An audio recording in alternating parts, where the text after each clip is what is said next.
daje woon doon dalal le directeur général de l'agence l'assistance la sécurité de proximité moom ci boppam mu ñëw ànd ak wax dëgg yàlla kàngam yi nga xam ni moo nekk ci agence bi yépp pour ñëw donc daje ak acteurs yi nga xam ni ñoom ñoo war a saytu mbirum kaaraange ci dëkk bi li leen tax a jóg nag précisément alors ñi ngi ko jëmale Xombol mais waxtaan bi d'abord c'était pour échanger ak acteurs yi nga xam ni ñi ngi fi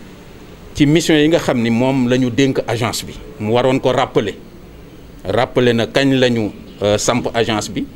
lan lañ ko dénk waaye gannaaw ba mu partagé ak ñun alors mission agence bi préciser nañu moom jumtukaay yi nga xam ni levier yi nga xam ni moom la bëgg a jëfandikoo pour mission yooyu mu mën ko àggale comme niñ ko santé moo tax dikk na ak ñun ci plan national de lutte prévention contre la délinquance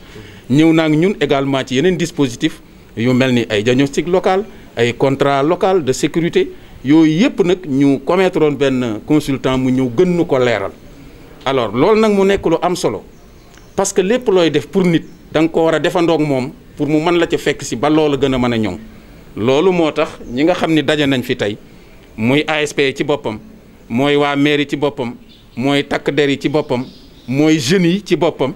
mooy bàjjanu gox yi ci boppam ñoom ñëpp teew nañ parce que kenn mënul wax sécurité de proximité te tuddoo ñooñu nag il fallait alors agence bi ñëw déplacé wu ñëw wax ak ñoom directement partagé ak ñoom maanaam seenu jëmu fi nga xam ni fa lañ bëgg a dem fi nga xam ni fa lañ bëgg a yóbbu mission bi. approche bi mooy dañoo toll ci jamono joo xam ne nii sécurité maanaam kaaraange duñ ko bàyyee rek takk der duñ ko bàyyee rek ASP duñ ko bàyyee rek ñi nga xam ni ñoom la gouvernement wala état joxoñ ñi saytul leen ma joxoñ boobu dañ ko bëgg a yaatal que mu jël takkatu der bi mu jël ASP bi mais dugg ci askan bi yépp parce que sécurité buñ ko bëggee wax lawal ko ci dëkk bi ba mu yaatu lool il faut que communauté bi ci boppam ñoom ñoo ko war a sentiral seen bopp jëlal ko seen bopp en charge gannaaw ba ñu xamee ni lépp lu takk der di def wala ASP di ko def pour ñoom la ci ñoom la jëm loolu buñ ko comprendre enjeu yi rek alors tayel day daal di dañ ci ñoom bu ko defee dafa leen di sol cawarte ñu gën a mën a jàppale en tout cas seen bopp ci kaw ni ñuy jàppale effectivement takk der yi donc ñuy wax ni sécurité kaaraange maanaam bu fekkoon ni ab tabax bu ñuy tabax la boo xam ne ñëpp ci war a jàpp ndax bu sottee ñëppay dugg ci biir. waaw xam nga nag jamono bu dee dox da ngay dox ànd ak moom nañ doon saytoo sécurité booy njëkk mënta bokk ak niñ ko war a saytoo tey ndax il faut que ñu xam ni alors nouvelle technologie mi ngi fi léegi portable yi mën ngaa organiser sa lu la neex ci lu jëm ci lu ñaaw jëmale ko ci bërëb te sax yow sa jëmm du fa tuxu mën ngaa toog fa nga toog lijjanti ko et cetera donc état aussi comme sécurité moom la war moom it dafay développer ay stratégie pour mën a contrecarrer di mën a adapter stratégie justement ci contexte bi nga xam ni moom moo nekk te bu ñu nee nag gestion communautaire de la sécurité alors dafay laaj ay saytu nag ay jàngat ñu ne par exemple commune bi mais lan moo fi faiblesse ndax d'abord am na éclairage public bu doy loolu facteur d'insécurité la mais déscolarisation également peut-être loolu aussi facteur de déperdition mu nekk facteur de délinquance et cetera donc loolu mooy saytu bi donc état dafa jàpp ni li nga xam ni mooy indi kaaraange dëgg dañ koy sooxate ci biir famille yi d'abord soo ko génne ci pénc mi ñëpp séddoo ko xam ni lii priorité la mu nekk tabax boo xam ni ne wax dëgg yàlla ñëpp ciy jàpp. non làmbatu moom mosu fee am xanaa kay li fi nekkoon moom la ñuy gën a renforcer parce que affaire bi question de sentiment la d'abord parce que boo xamee ne yow mii ni ngay saytoo sécurité noonu la ko sa moroom di saytoo déjà loolu dafay am lu muy jeexital bu muy am ci biir communauté bi donc loolu mooy la nouvelle approche. maanaam communauté bi yëpp nekk ay indicateurs. merci beaucoup pour résumer. Voilà. Nous venons de tenir un comité départemental de développement présidé par le préfet du département de Thiès, que nous remercions au passage. Un CDD qui a eu la participation de tous les partenaires et de tous les chefs de service, nos partenaires de rang, la police et la gendarmerie, les pompiers, le service d'hygiène, les délégués de quartier, les bajens de Gox, le Conseil national de la jeunesse, les associations sportives et culturelles, les groupements d'intérêt économique, les curés, pratiquement tous les partenaires, tous les acteurs sociaux ont pris part à ce CDD d'une importance capitale qui consacre le lancement des comités locaux, des contrats locaux de sécurité et des comités départementaux de prévention et de lutte contre la délinquance, conformément à la mission contenue dans le décret portant création de l'ASP, à savoir la mise en œuvre de la gouvernance sécuritaire de proximité à travers des outils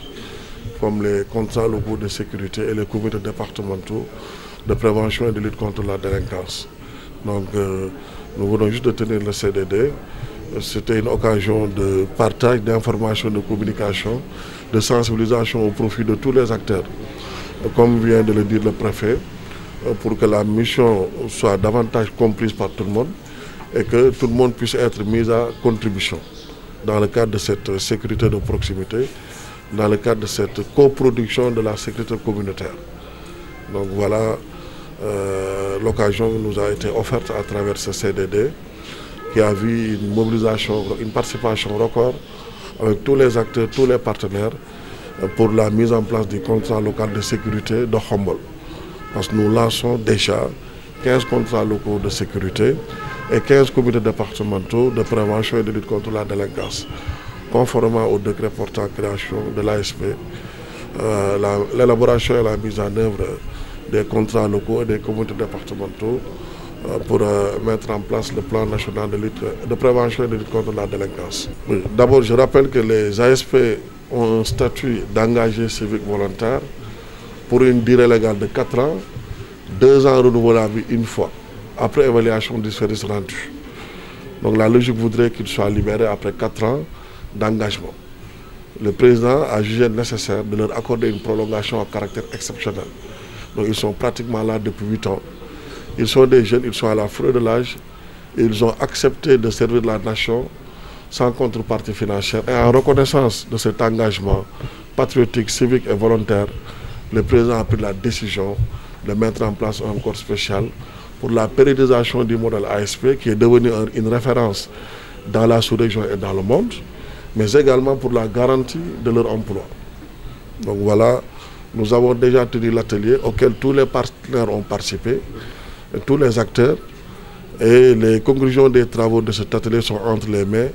des autorités compétentes. Donc sous peu, conformément à l'instruction donnée par le président, nous allons mettre en place effectivement ce corps spécial au profit de ces jeunes engagés civiques volontaires, parce que nous avons réussi un maillage territorial national et institutionnel. Ils ont été recrutés pour renforcer les dispositifs sécuritaires et pour avoir un emploi, mais conformément à leur formation et conformément aussi